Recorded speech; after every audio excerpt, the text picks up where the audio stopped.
दोस्तों, दुनिया में मौजूद हर किसी को जीवित रहने के लिए पानी और खाना चाहिए।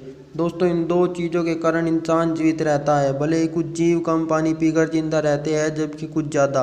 लेकिन आज हम जिस पक्षी की बात कर रहे हैं वो सिर्फ और सिर्फ बारिश का ही पानी पीकर जिंदा रहता है। जी हाँ दोस्तों, अगर इस चिड़िया को कटोरे में भी पानी दे दिया जाए तब भी ये उसकी एक बूंद नहीं पिएगी। साथ ही किसी झील या तालाब का पानी भी ये नहीं पीती। दोस्तों, ये सिर्फ बारिश होने पर उसी पानी से अपनी प्यास बुझाती है। दोस्तों, हम बात कर रहे हैं चातक पक्षी की।